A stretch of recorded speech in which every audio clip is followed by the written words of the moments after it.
Romanos 11:36. Quem encontrou, diga amém. Diz assim: porque dele, por ele, por meio dele e para ele são todas as coisas. A ele, pois, a glória eternamente. Amém. Eu acho tão lindo esse texto que eu quero que vocês todos leiam juntos. 1, 2, 3.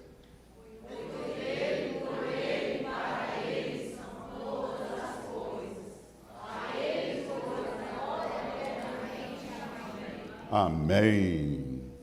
Nós passamos por muitas lutas e dificuldades, enfrentamos tempestades, perdemos, usufruímos pela metade de muitas coisas. Nós até perdemos a bênção de Deus, perdemos o benefício, todos os benefícios que Deus destina a nós, por esquecermos desse texto, por esquecermos dessa verdade revelada pelo apóstolo Paulo à igreja de Roma, que todas as coisas são feitas por Ele e para Ele.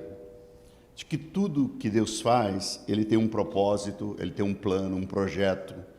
Quando Deus faz alguma coisa, Ele não faz por fazer.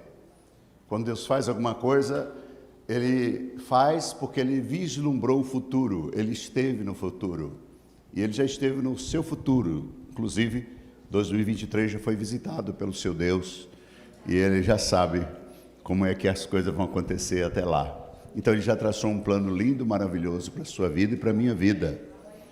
E isso nos inspira a tranquilidade. Por esquecermos disso aqui, a gente fica perturbado, por esquecer isso aqui, a gente fica agoniado, por esquecer isso aqui, a gente toma decisões erradas, por esquecer isso aqui, a gente escolhe pessoas erradas. Nós tratamos aquilo que Deus fez para Ele de qualquer forma. Não entendemos que quando Deus faz alguma coisa, Ele também mostra o caminho porque Ele fez. E Ele também deixa o manual de como funciona aquilo que Ele fez, aquilo que Ele criou. Então Ele sempre deixa as pistas necessárias para que possamos segui-las, a fim de que possamos desfrutar da felicidade, possamos desfrutar da bênção e do benefício disso. Afinal de contas, desde que Deus começou a fazer as coisas para a gente, Ele sempre fez pensando num benefício. Ele sempre fez pensando em que a gente desfrutasse, que a gente governasse, que a gente dominasse, que isso crescesse nas nossas mãos. Quando Deus fez a terra, Ele fez a terra e fez a terra muito bem feita, por sinal. Era lindo o planeta, mas no meio do planeta Ele encontrou um lugar mais lindo e fez esse lugar e colocou o homem lá. E depois disso tudo que Ele fez, Ele ainda fez uma coisa mais linda ainda. Ele fez uma família para esse homem, e fez uma esposa e colocou ele lá, e colocou essa família plantada nesse jardim. E quando ele fez isso por um motivo. Ele fez isso entendendo que o futuro dependia disso, porque afinal de contas Ele é onipresente, onisciente, onipotente. Onipotente porque pode fazer, e onisciente porque tem ciência do presente, passado e futuro. Eu costumo dizer que quando Deus olha para o futuro, Ele arrasta tudo que tem no passado. E quando Ele olha o presente, Ele traz o futuro para esse presente. Por isso que quando Ele fala para Isaías, diz assim: Isaías, porque uma virgem conceberá e dará à luz um filho, e o seu nome será Jesus. E ele, quando fala isso, ele depois logo diz para Isaías: Isaías, escreve aí de novo, Isaías, nasceu o Salvador. Aonde, Senhor? Em Belém da Judéia. E quando foi isso, Senhor? Ele disse: daqui a 700 anos. Porque Deus, Ele olha o futuro e traz para o presente e fala como já tivesse acontecido. Eu vim nessa noite dizer para você: sua família já foi vista pelo Senhor. Ele viu você casado, Ele viu seus filhos, viu seus netos, viu a sua igreja, viu o seu ministério. Porque foi Ele que fez, feito para Ele, por Ele. Amém? E você não pode perder isso, porque é feito tudo para a glória dEle, por Ele, porque é dEle e por meio dEle são todas as coisas. Bem, dentre todas essas coisas que Deus fez, como eu falei, Deus fez a família, Ele criou a família. E por esquecer que Deus criou a família e por que Ele criou a família, muita gente acaba se casando, Muita gente acaba se casando e não se pergunta assim: por que existe a família? Por que a família existe? E aí acabam se casando, por vários motivos, né? E elas até trabalham, esforçam-se, compram coisas, até têm filhos, mas não sabem para quê. Para que eu estou tendo filho? Para que eu estou me casando? Para que eu estou construindo uma família? Por que eu quero uma família? Por que que... Então, são perguntas que precisam ser feitas muito antes. Por que Deus instituiu o casamento, né? Por que Ele deu uma esposa para Adão? Que história é? Por que Deus faz isso? E a resposta é simples. A resposta está simples. Porque Deus tem um projeto, Deus tinha um plano, e esse plano tem que ser executado. E esse plano é executado por pessoas que Ele imagina e confiou de que sejam competentes para fazer esse tipo de coisa. Então, meus queridos, Deus, quando fez a família, Ele tinha um plano, né? E a criação do homem faz parte desse plano. Quando Deus não cria o homem simplesmente por criá-lo, né? Ele já estava no coração de Deus. Deus olha e vê esse lugar tão belo que é o nosso planeta e diz, vou fazer uma criatura linda, e Ele coloca essa criatura. E quando Ele faz esse homem, logo em seguida, algum tempo depois, Ele olha e diz assim, não é bom que esse homem esteja só, eu vou fazer uma criatura mais bela ainda, mais inteligente, mais competente, para poder complementar a inteligência e a competência desse homem. Apesar desse homem ser muito competente, inteligente, lindão, parece o Agenor, mas eu ainda vou fazer uma criatura mais bonita, mais linda, e fez a Valdete, né? Glória a Deus. Então, Deus fez isso. É por isso que sempre é a evolução da coisa, para facilitar a execução do projeto de Deus. Então, meus queridos, por que Deus faz a família? Bem, simples, Deus tem um projeto. Deus não faz nada por acaso. Ele tem um plano. Qual é o plano de Deus? O plano de Deus nós podemos resumir, nós costumamos dizer que é o sonho dele, mas na realidade é um plano, é um objetivo específico, que é ter uma família de muitos filhos semelhantes a Jesus. E eu vou traduzir assim bem na nossa linguagem, é ter um monte de crente parecido com Jesus. Um monte de gente que parece com Jesus, um monte de irmãos que parecem com Jesus, gente que é a personificação do modelo divino, daquilo que Deus quer. Está lá em Romanos capítulo 8, verso 28. Mas Gênesis capítulo 1, versículo 26, diz assim, façamos os homens à nossa imagem, conforme a nossa semelhança. E criou Deus, pois o homem à sua imagem, a imagem de Deus o criou. Homem e mulher o criou. E Deus o abençoou e lhe disse, sede fecundo, multiplicai-vos e enchei a terra. Agora, Romanos 8, versículo 29 diz, porquanto aos que de antemão conheceu, também os predestinou para serem conforme a imagem do seu Filho, a fim de que ele seja o primogênito entre muitos irmãos. A ideia de Deus é essa, quando constrói uma família, quando estabelece esse projeto lindo, é que nós fizéssemos parte da construção desse projeto, da construção dessa ideia poderosa, de que através da família muitos irmãos fossem gerados. E isso é lindo e maravilhoso, porque a partir da união do homem com a sua mulher, a terra se encheria de filhos semelhantes a Jesus. Por esquecermos desse porém, a gente acaba fazendo filhos assim, não tão parecidos com Jesus. A gente acaba esquecendo desse detalhe, né? E aí acabamos vendo filhos muito parecidos com Wandinha, muito parecido com WandaVision, e etc, etc, etc. A gente começa a ver que não parece que alguma coisa está errada. E aí na cabeça de muitos assim, puxa, família é um problema, meu Deus do céu. Como família é complicado, como família é difícil. Como criar filho é difícil, é complicado. Como ser casado é ruim. Meu Deus do céu, quando você vai casar, aí fazem assim, ó, já era, né?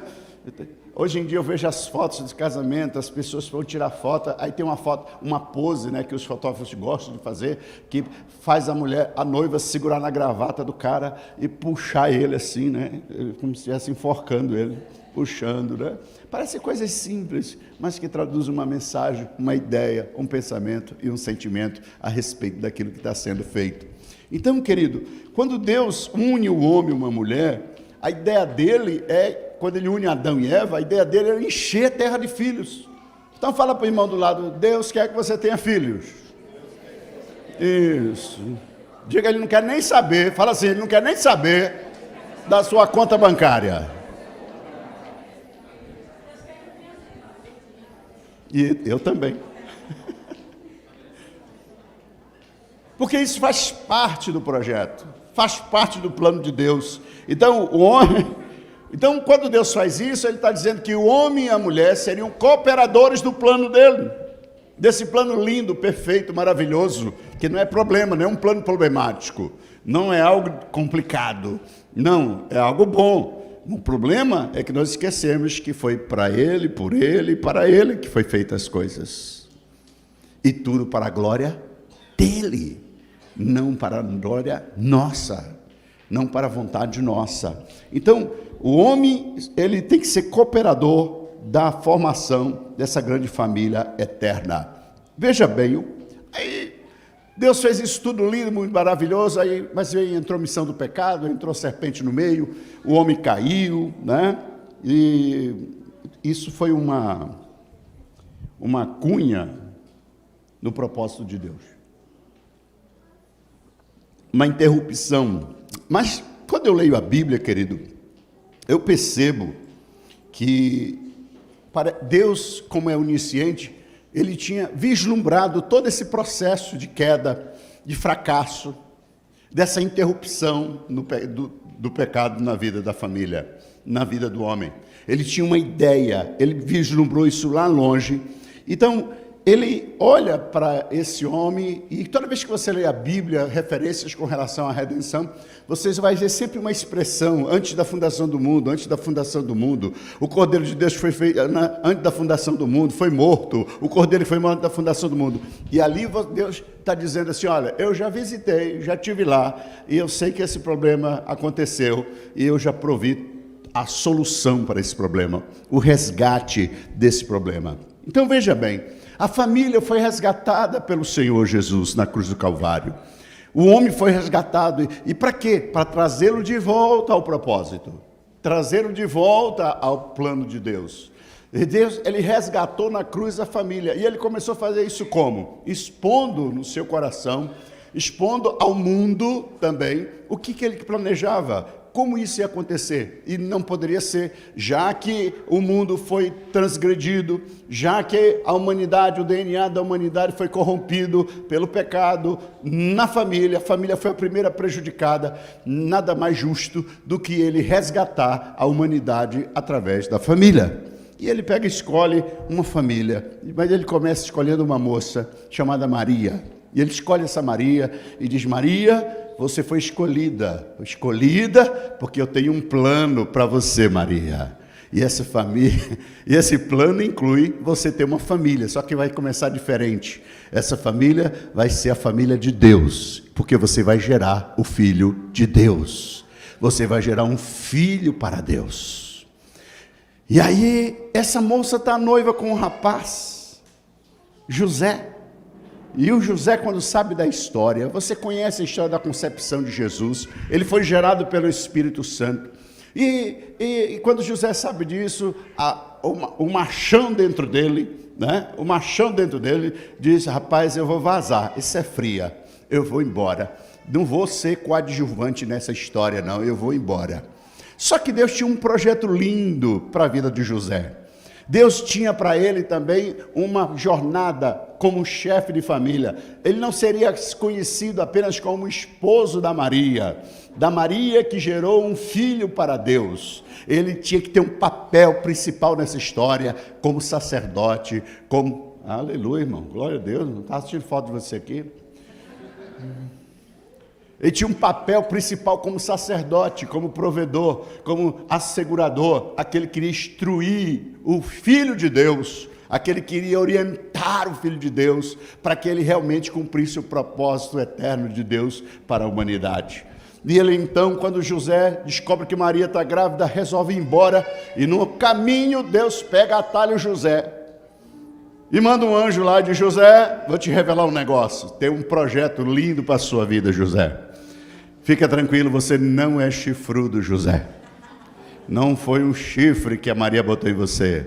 Na realidade foi abençoado, porque o que está sendo gerado dentro da sua esposa é fruto do Espírito Santo de Deus. É o Filho de Deus, é o meu projeto sendo delineado. E você é um gerador de profeta, você é um gerador desse plano. E eu vou usar você poderosamente para cumprir o meu sonho, o meu desejo, que é ter uma família de muitos filhos. E vai começar por esse, e você vai instruir esse.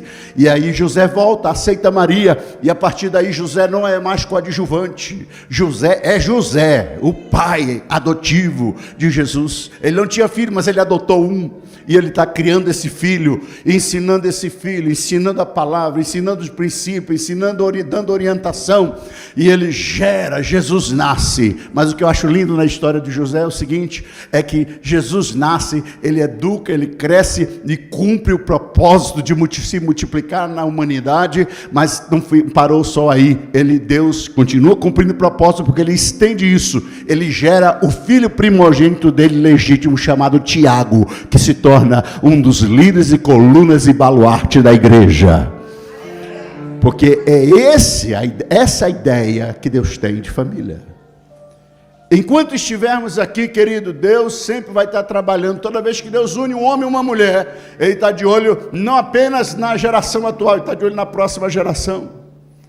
Você não apenas gera para Deus, você gera para a sociedade, para que essa sociedade seja transformada pelo fruto do seu ventre. Então veja bem, a família continua existindo para cooperar com o propósito de Deus. Diga, a família existe para cooperar com o propósito de Deus. Então veja bem, porque por Ele e para Ele são todas as coisas. Então diga, Deus é o Criador da família. E ela existe para quem? Para quem que ela existe? Oi? Diga, para Deus. Então diga assim, a minha família, ela existe para Deus. Diga de novo. Quando você diz isso, você está contrariando todas as ideologias, entendimento, pensamentos, sentimentos que por acaso você herdou da sua mãe, do seu pai, que por acaso você vê na sociedade. Porque não é problema, não é para te dar dor de cabeça, não é para te arrebentar, não é para te quebrar, não é para te falir. A sua família existe para a glória de Deus. A minha família existe para glorificar a Deus. O fato de esquecermos disso é que nos faz enveredar por caminhos errados. O fato de enveredar isso é que a gente fica trocando essas coisas. Então, eu quero que quantos solteiros tem aqui? Solteiro, levanta assim, diga, graças a Deus, diga. Bom, quantos solteiros, diga, graças a Deus. Tem coragem não? Está arrependido?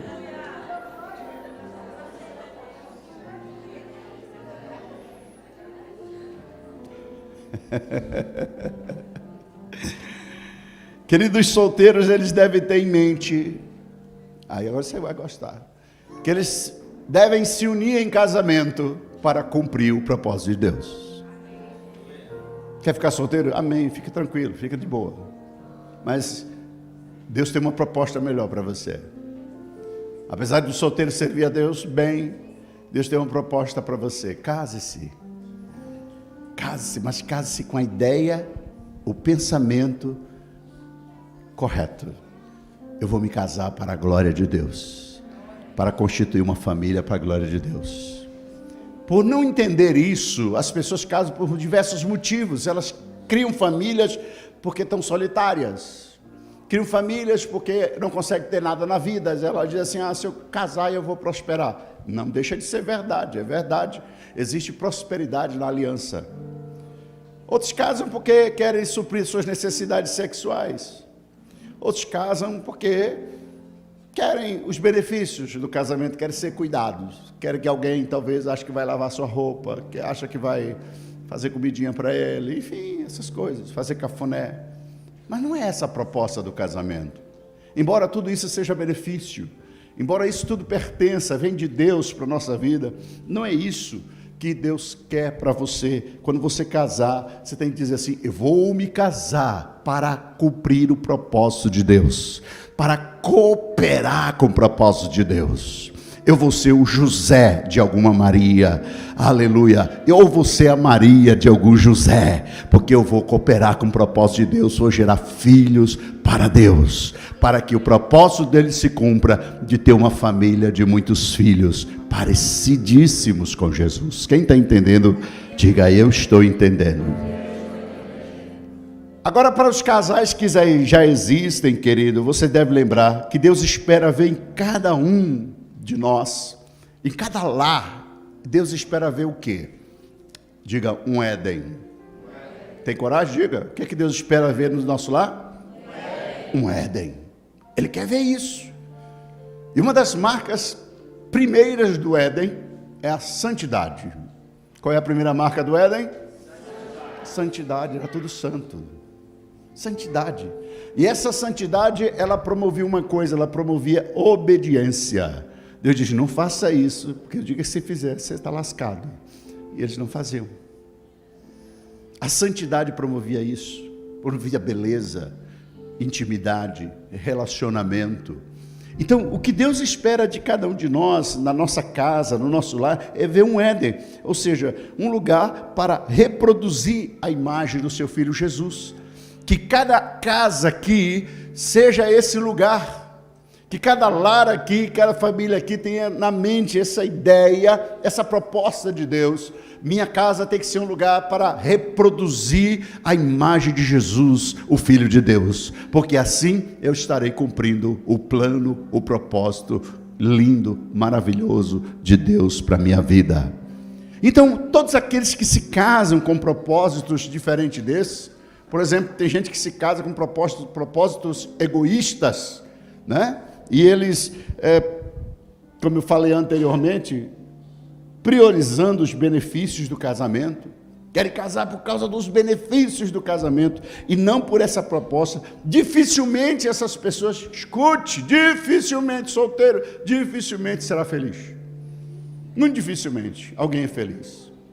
Talvez você hoje diga assim: agora eu estou entendendo porque fracassou. Eu estou entendendo porque a minha vida é complicada. Agora eu estou entendendo porque que a minha mãe botou na minha cabeça que casamento não é um negócio legal. É pelas propostas, pelos motivos por que se casam, os motivos por que se constitui família. Querido, nós não podemos cometer esse erro. Nós somos servos de Deus, crentes, salvos na pessoa de Jesus Cristo. Quem tem Bíblia em casa? Quem tem Bíblia? Quem lê Bíblia? Quem lê Bíblia? É impossível, você não pode cometer o mesmo erro. Nós temos o mapa, nós temos a palavra. Então, nós precisamos entender, eu preciso cooperar com o propósito de Deus, eu preciso cooperar com a ideia de Deus. E quando fala ter uma família de muitos filhos, está falando de casa cheia, irmão, está falando de gente, está falando de congregação, está falando de povo, está falando de igreja, amém? É impossível, e eu vou dizer isso aqui no final, é impossível desassociar família de igreja e igreja de família. Não tem como separar as duas coisas, porque são como irmãos siameses. Amém? Não tem como separar a igreja e família. E a sociedade hoje, ela está com essa ideia na cabeça, achando que pode separar as duas coisas, e não existe isso, porque o propósito eterno de Deus, ele é cumprido através da família. A igreja, a noiva do Cordeiro que ele vai vir arrebatar, é feita de famílias, filhos de Deus semelhantes a Jesus, gerado por famílias que se casaram. Nós precisamos ter isso de volta. Eu sei que o que eu estou falando aqui não é nenhuma novidade para você, mas se há alguma coisa que tem que ser lembrado todos os dias nas nossas igrejas, é isso. Todos os dias. Toda rede de casais tem que estar lembrando isso. Para quê? É para isso, é para isso. Porque dele, é para ele, são todas as coisas, glória, pois a ele eternamente. Amém. As coisas são feitas por um determinado fim. As coisas são feitas por um determinado motivo. Agora, a pergunta talvez na sua cabeça esteja assim: como é que eu faço então para cooperar com o propósito de Deus, com esse plano de Deus? Como é que a família coopera? Eu enumerei algumas coisas muito simples. Como é que a gente coopera? Como é que a minha família coopera, o meu casamento coopera com esse plano de Deus, com esse propósito de Deus? Primeiro, na formação e no aperfeiçoamento pessoal. Diga: na formação e no aperfeiçoamento pessoal. Isso, no aperfeiçoamento pessoal, que tem a ver com o nosso caráter. A família é o principal local, né, ou o principal lugar de formação da nossa vida, à semelhança de Jesus. Ou seja, é formar a semelhança de Jesus. E a família é o principal local para isso. Formar a semelhança de Jesus. É na família que nós temos essa instrução. Então, a vivência familiar, ela nos coloca assim, nas circunstâncias ideais para que isso aconteça. É na família que nós somos colocados no aperfeiçoamento. Uma vez eu estava pregando aqui e eu perguntei assim, quem tem membro na família difícil aí? Quem tem? Ainda tem? Que fez? Eu ia fazer uma pergunta aqui, deixa eu escolher um aqui aleatoriamente, aqui, uma pessoa aleatoriamente aqui. Você, a senhora, senhorita? Senhorita, senhora? Senhora, quantas pessoas tem na sua família? 3. Quantos irmãos a senhora tem? 3. São iguais? Não? Tem algum complicado? Já teve, hoje não é mais. Mas ela cresceu no meio desse povo. Aí disse, meu Deus do céu, como é que eu fui nascido dentro desse lugar? E essa aí é a melhorzinha. Se eu for entrevistar o resto aqui, você vai ver coisa absurda. Não? Como é que eu fui nascer justamente nesse lugar? É porque Deus visitou o seu futuro. Ele visitou a sua vida. Ele sabe quem é você. Ele te conheceu ainda informe, no ventre da sua mãe, como conheceu Jeremias. Jeremias começou com uma conversa fiada, disse, Jeremias, é o seguinte, eu te vi no ventre da tua mãe, cara. Eu vi você no ventre da sua mãe. E lá no ventre eu digo, vai ser um profeta. Vai ser um profeta para as nações. Sabe por que Deus fez isso? Colocou você nessa família. Porque Ele disse, esse é o lugar perfeito para aperfeiçoar essa criatura. Aí talvez você diga para mim, apóstolo, é porque você não conhece a minha família, dentro de onde eu vim. Ainda bem que eu aceitei Jesus. Já parou para pensar que se não fosse essa circunstância toda, você não teria encontrado com o Mestre Jesus?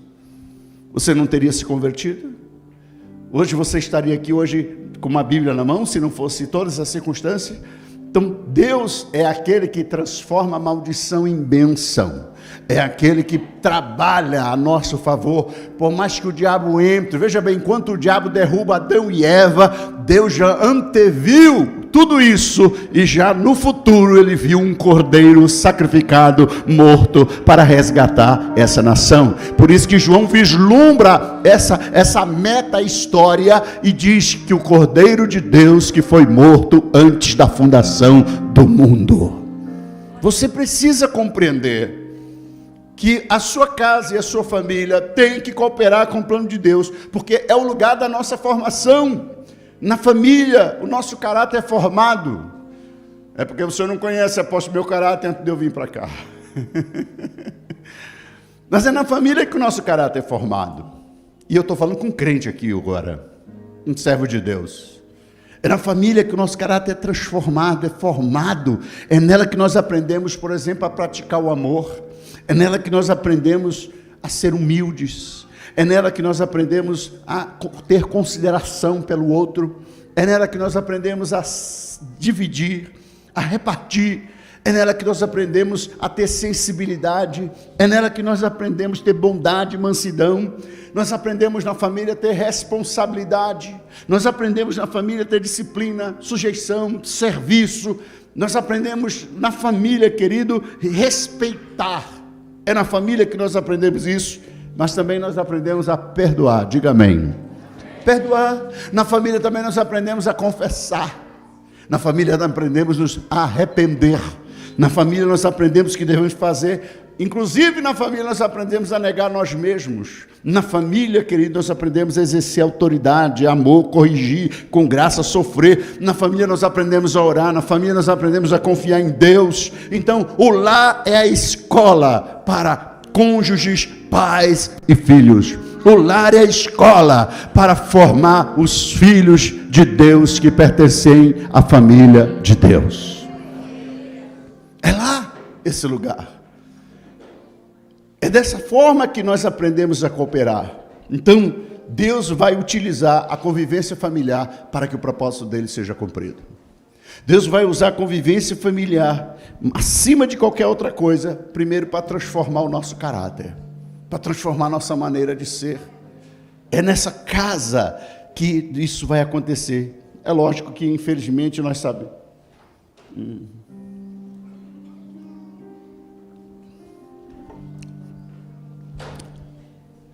É lógico que, infelizmente, nós sabemos que muita gente, né, não tiveram bons ambientes familiares.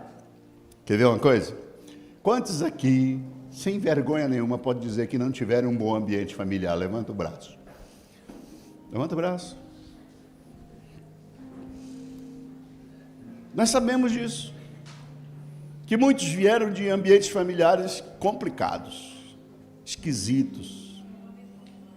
Foram feridos, arrebentados, abusados, discriminados,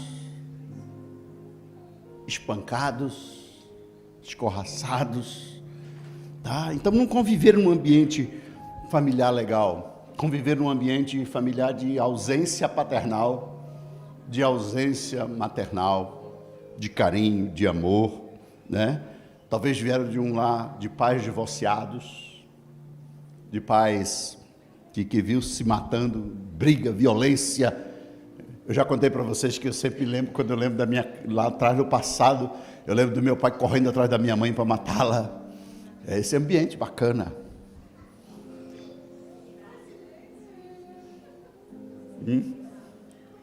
Coincidência, né, Márcia? Eu vim desse ambiente, talvez como você. Um ambiente de ausência paternal, onde o pai existe para trazer comida para dentro de casa, mas pai de verdade não tem. Tem um rancho, como alguém que cria um leitão e joga a ração dentro do chiqueiro para que ele coma, para não morrer de fome. Para quando estiver gordinho, possa ser sacrificado de alguma forma para suprir a necessidade do resto da família. Talvez você foi criado nesse ambiente, você veio desse ambiente. Mas sabe o bom dessa história toda? Eu fico olhando as pessoas e dizer assim, irmão, esquece o teu passado não vale nada. Eu, inclusive, já preguei isso, já me arrependi. Porque a gente vai amadurecendo, vai aprendendo. O que seria de mim sem o meu passado? O que seria você sem o seu passado? O que seria de mim sem um passado de sofrimento, de desprezo, de abandono, de abuso? O que seria? Que tipo de homem eu seria? Nós não podemos viver no passado. Passado a gente enterra, sabe aonde? Debaixo do alicerce, para servir de sustentação para a pessoa que eu sou hoje, para o homem que eu me tornei. Porque é esse passado que fez você ser quem você é hoje. A mulher forte, o homem forte, temente a Deus, mais sensível, mais amado. E eu te garanto, tu é um pai melhor do que você teve. Você é uma mãe melhor do que você teve. Você é uma filha melhor do que você foi, do que a tua mãe achava que você era.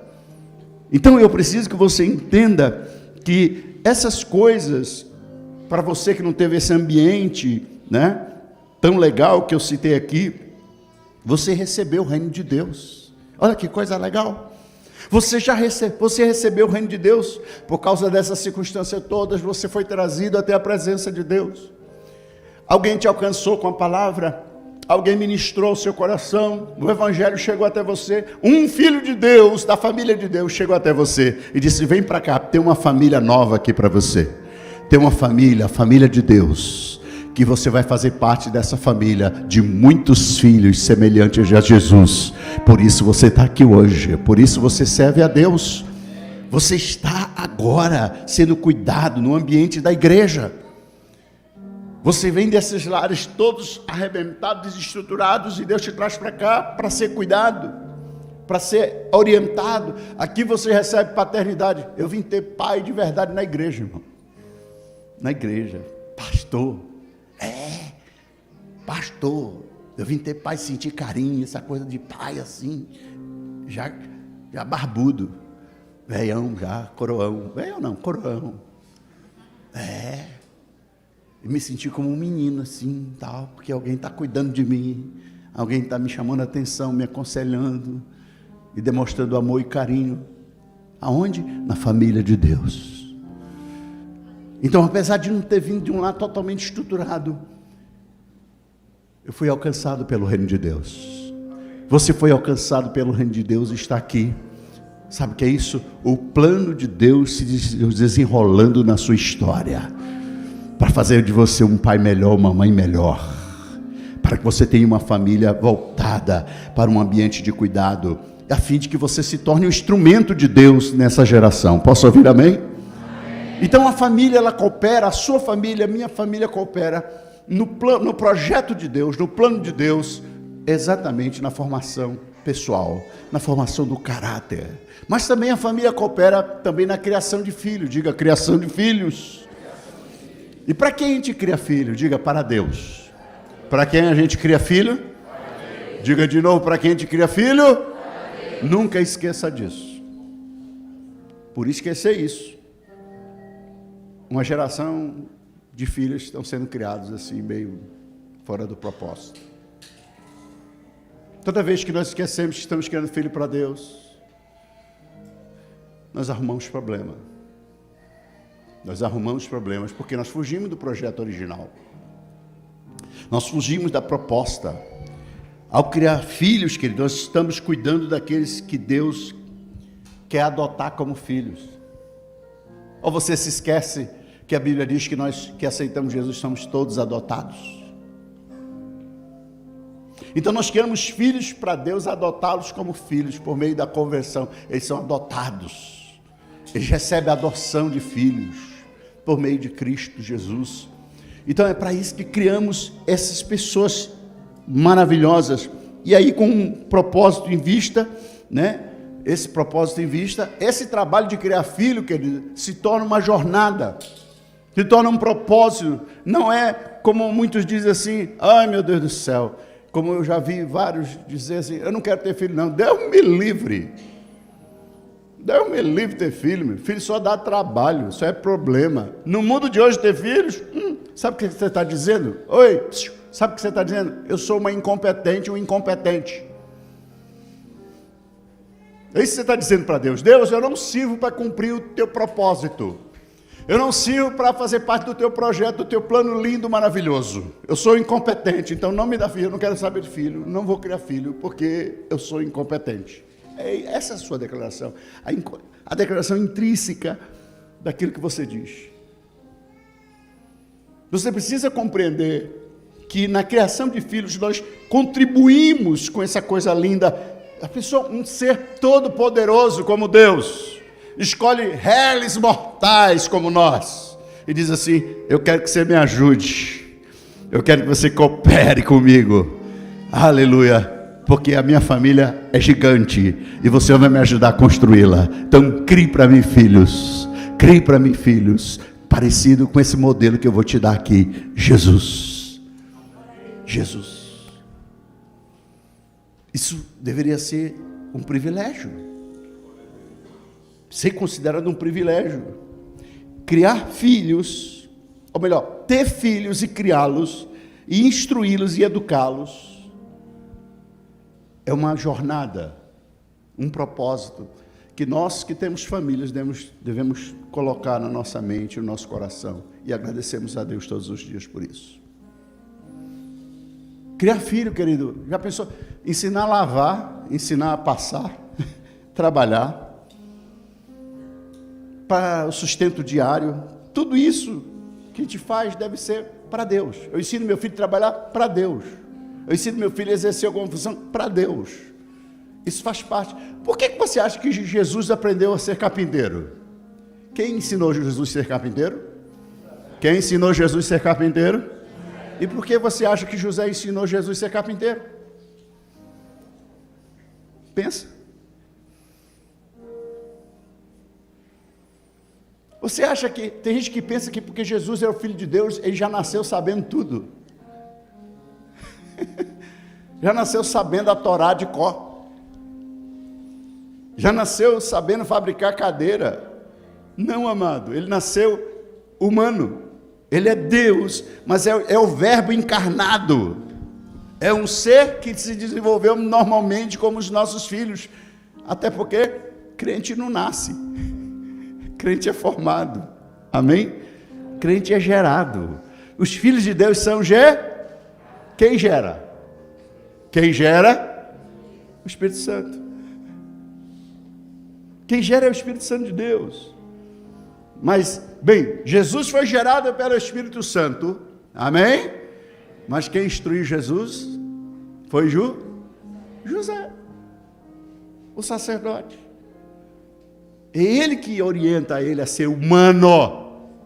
É ele que ensina um Deus se relacionar com o humano, a ser humano, a tratar, a respeitar, a orientar, a conhecer a lei, até que chegasse à plenitude da sua idade. Aí sim, a partir daí, tinha conhecimento de todas as coisas, com base naquilo que lhe foi ensinado. A gente é muito místico, a gente acha que é tudo místico assim, né? Já nasce pronto, já, pá. Não nasce pronto. Tem que ser feito, amados. Olha, você precisa entender que os que se casam e os que não se casam devem viver para cooperar com o propósito de Deus. E como é que o que não se casa coopera com o propósito de Deus, se o Senhor está dizendo que a gente se casa para gerar filhos, para cooperar com o propósito de Deus? Você pode fazer isso de duas formas. Você pode, por exemplo, você pode gerar filhos espirituais para Deus. Você pode ganhar vidas para Deus. Você pode, através do evangelismo, ganhar pessoas para Jesus.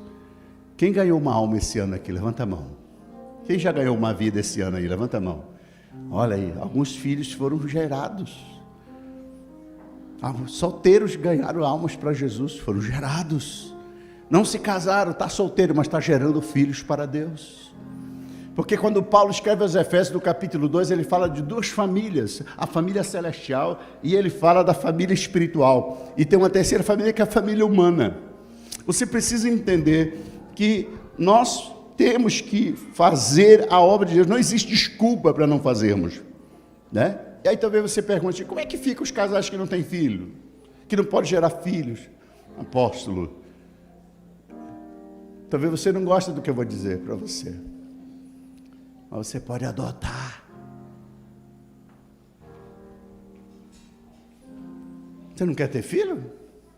Você pode adotá-los. Tem muita criança aí precisando de um pai e de uma mãe. Tem muito material aí para ser transformado à imagem e semelhança de Cristo. O que está precisando é de uma família semelhante a Jesus, para que sejam formados. Ah, mas eu queria um meu. Então você não está entendendo o processo que diz que é, porque dele, por ele e para ele são todas as coisas. Preste atenção que é uma questão de você entender qual o propósito de Deus para a família. Qual é o plano de Deus? E às vezes as pessoas ficam frustradas aí, anos de casamento, envelhecem, e se lamuriando, Deus não me deu filhos, Deus não me deu filhos, Deus não deu filhos. E em algum lugar, em algum momento, em algum lugar, nasceu uma criatura, que Deus viu no futuro, um destino profético, e diz, eu conheci esse cabrinha desde o ventre, essa mocinha, essa criancinha, desde o ventre para ser profeta. E ela está só procurando uma Maria e um José para transformar ele num filho de Deus para essa geração. Pergunta para a pessoa do lado, tem coragem?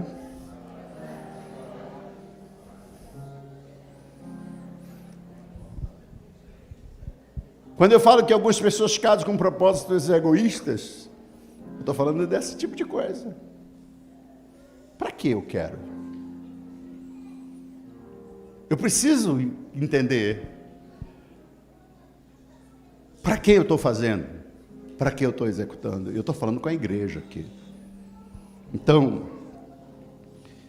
muitos são chamados para cooperar, mantendo de Jesus, às vezes se mantendo solteiro e fazendo discípulos para Jesus.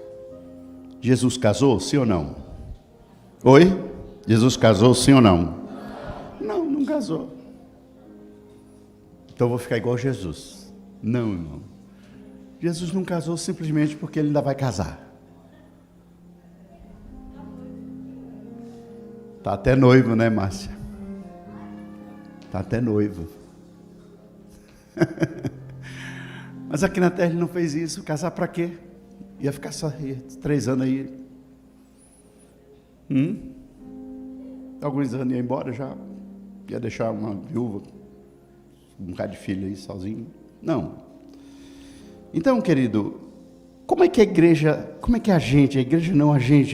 ajuda no propósito de Deus? A família ajuda no propósito de Deus, nesse plano maravilhoso de Deus. Ela ajuda como sendo uma base de multiplicação do reino. Amém? Então diga, minha família coopera com o projeto de Deus como uma base para a multiplicação e edificação da igreja. E como é que isso acontece? É quando a gente abre a nossa casa para ser uma base de evangelismo. A gente abre a nossa casa para ser uma célula. A gente abre uma casa, como antigamente dizia, no tempo da Márcia, ponto de pregação. Antigamente era assim, não tinha célula, chamava ponto de pregação.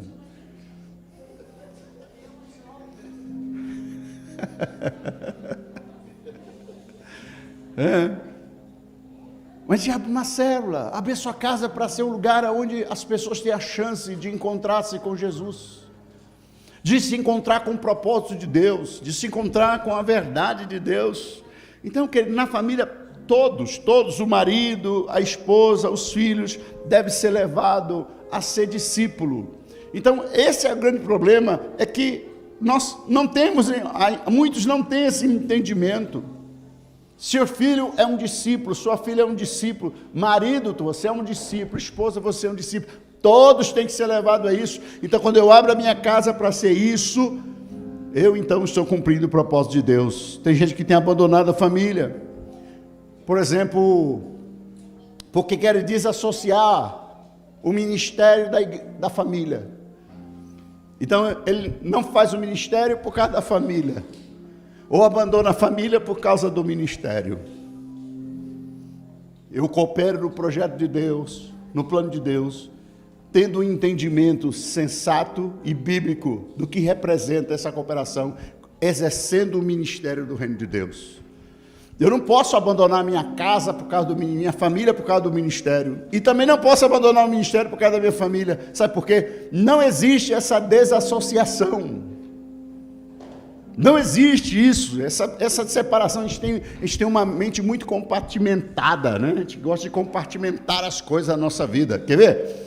A gente fala assim, vida financeira, vida espiritual, vida conjugal, vida social, e por aí vai.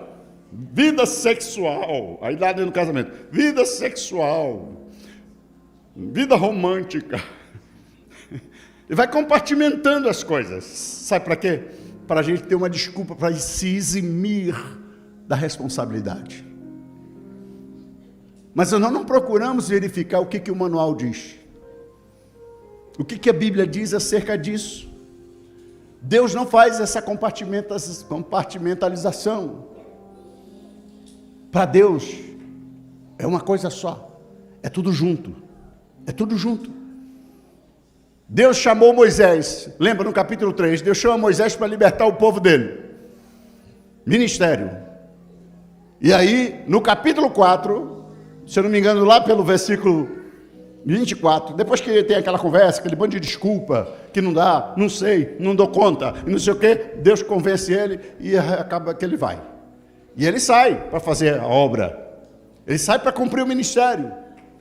No caminho, Deus encontra ele, manda um anjo, encontra lá Moisés e mata ele.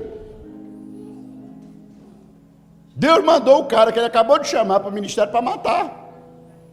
Vai lá e pega ele, pega pesado com ele. A mulher de Moisés acorda, está lá o Moisés numa guerra espiritual terrível, o anjo pula para cá, pula para ali, o anjo em cima dele, vai matar com a espada, vai matar. De repente, quando ela vê, Esposa, irmão, esposa sabe da coisa. Esposa sabe. É família. E o motivo é assim, problema de família.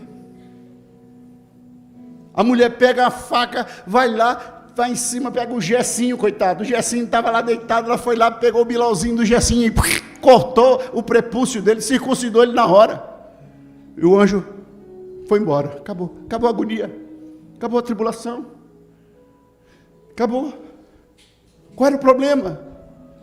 É que um problema familiar estava interferindo no ministério, porque não tem como fazer um sem o outro. É porque Moisés não circuncidou por causa da própria esposa, o filho. E o menino cresceu, era para ser circuncidado no 8º dia. Só que Deus está chamando agora, o Gessinho já está grandinho. E Deus está chamando ele agora para uma grande obra, para exercer o ministério. Ele está chamando, e ele não chamou ele sozinho não, estava ele e a família, chamou ele e a família. Toda a família envolvida no projeto de Deus. Mas precisava se ajustar. E Deus não faz separação, querida. Deus podia fazer separação, sim ou não? Chamou Moisés, né? Não tem nada a ver esse menino aí circuncidado.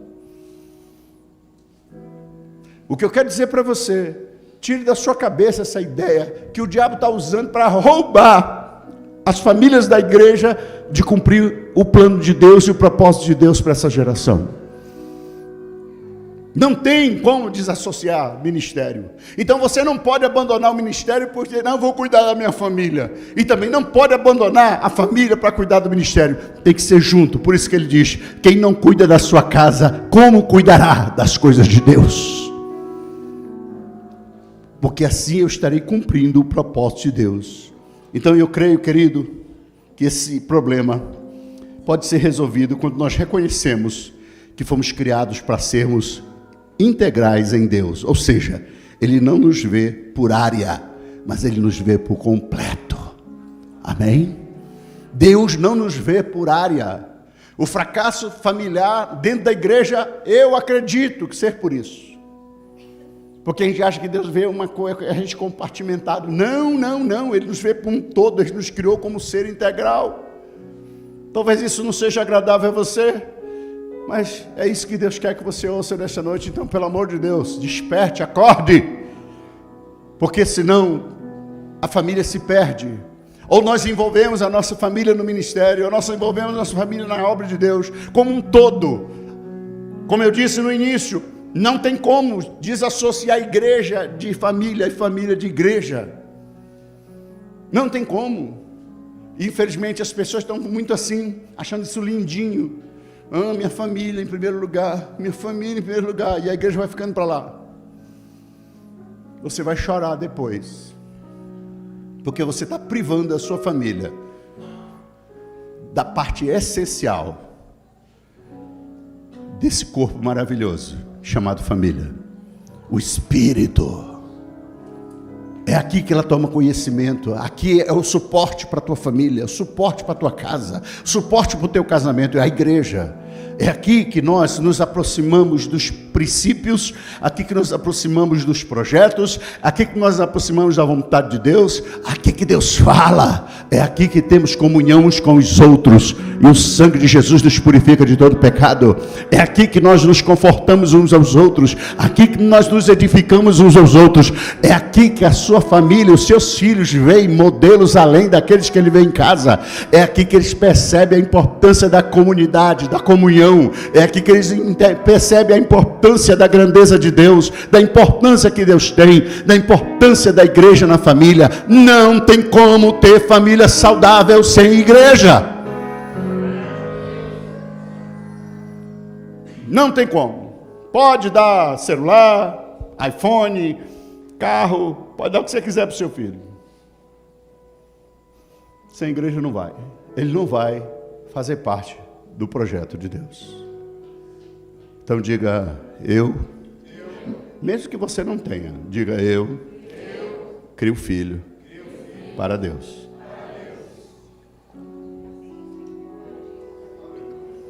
Onde é que Deus coloca os filhos dele? Aqui na terra. Onde é que ele coloca? Aonde? Como é que uma pessoa se torna filho de Deus aqui na terra? João 1,12. Como é que é? 11:12. Jesus veio para o que era seus, mas os seus não receberam, mas todos, 12, todos quantos o receberam, deu-lhes o poder de serem feitos filhos de Deus. Então se arrependeu, entregou a vida para Jesus, é filho de Deus, sim ou não? E aonde é que Deus coloca-os para serem instruídos? Na igreja. Aqui é o lugar onde a família de Deus se reúne. Nunca vi ninguém se arrepender disso, de ter esse entendimento que não existe essa separação. Então nós precisamos ser coerentes, queridos, com a palavra de Deus e assumirmos a postura de ministros do seu reino e não de ministros do mundo. Nós temos que entender isso.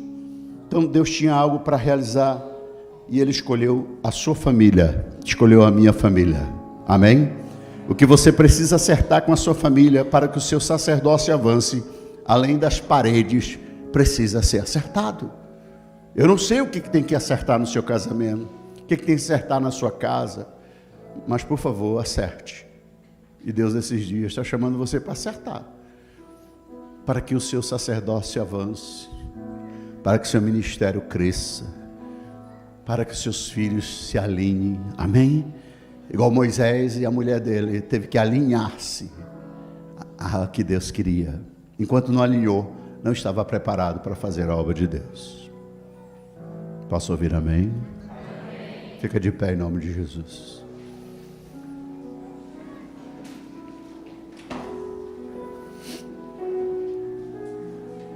Esse é um tempo, querido, em que Deus nos chama a responsabilidade com a nossa família e com a igreja.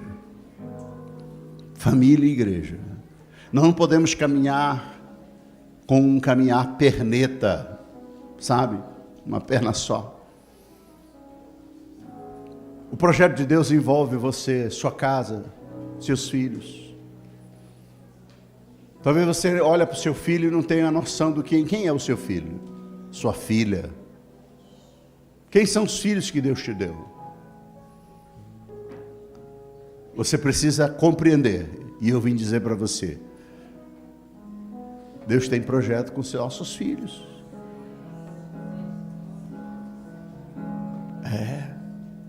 Você gere ele para Deus. Ele foi para Deus.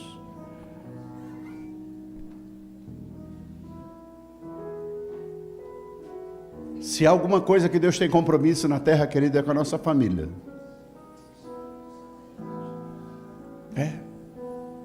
É com a nossa casa, com a nossa família, nossos filhos. Há um milagre esperando você. Deus tem um milagre para a sua casa. Porque se há uma coisa que Deus vem fazendo em todo o percurso da história, é consertando famílias. Para quê? Para alinhá-las ao propósito dEle, ao projeto dEle. Porque é através das famílias que Deus realiza a obra dEle na terra. Ter uma família de muitos filhos semelhantes a Jesus. E nós somos responsáveis por gerar isso. Que você possa dizer esta noite: Deus, eis-me aqui, Senhor. Senhor, eu vou voltar novamente a compreender que é o Senhor que fez a família. E o Senhor fez para o Senhor, por meio do Senhor e para o Senhor. Minha casa é para Ti, minha família é para Ti, minha esposa é para Ti, meu marido é para Ti, minha menina é para Ti, meu menino é para Ti, Senhor. Minha família, apóstolo, eu não tenho. Pois é, vai ter. E se você quer ter, não quer, não tem problema. Mas se você sonha em ter e não pode por algum motivo, e Deus não fez um milagre ainda na sua vida, tem muito filho de Deus aí, precisando de um pai e uma mãe. Eu só preciso entender que não é pelo meu desejo egoísta, minha vontade egoísta. A igreja, ela cresce assim, querido. A igreja, ela se multiplica assim. A igreja se multiplica assim. Eu dei uma palavra lá na igreja no início do ano, digo, esse é o ano da multiplicação. Vamos multiplicar esse céu, vamos multiplicando. E parece que alguns casais entenderam errado. Entenderam assim para o outro lado. Não errado, mas para o outro lado. Resultado, 16 grávidas em um ano. E uma de gêmeos. Terei 17 meninos a mais na igreja o ano que vem. Esse ano. Até o final do ano agora. Diga, meu, vocês estão gerando filho para Deus. Não estão ganhando a alma lá, mas estão gerando filho. Eu quero que você crie esses meninos, igual José criou Jesus. Diga para Deus essa noite, Senhor, me perdoa, porque às vezes eu esqueço que é para o Senhor que eu tenho a minha família, que é para o Senhor que eu crio meus filhos, que é para o Senhor, Pai. E não esqueça também de agradecer a Deus, Senhor, obrigado, porque eu faço parte desse plano lindo, desse projeto, e eu estou cooperando. E você que está cooperando mesmo, diga, Senhor, eu estou cooperando e eu quero cooperar mais, formando o caráter dos meus filhos, formando o caráter das minhas filhas, formando o caráter da minha família. Senhor, dando o que eu não tive, mas o Senhor pela sua misericórdia me alcançou e me trouxe para um ambiente, uma atmosfera nova, um ambiente onde eu aprendo, um ambiente onde eu sou edificado. Feche seus olhos e comece a orar ao Senhor. Fala para o Senhor, Senhor, eu quero me alinhar à tua vontade, eu quero me alinhar ao teu querer, eu quero me alinhar ao teu projeto, Senhor, eu quero me alinhar ao motivo pelo qual a família existe.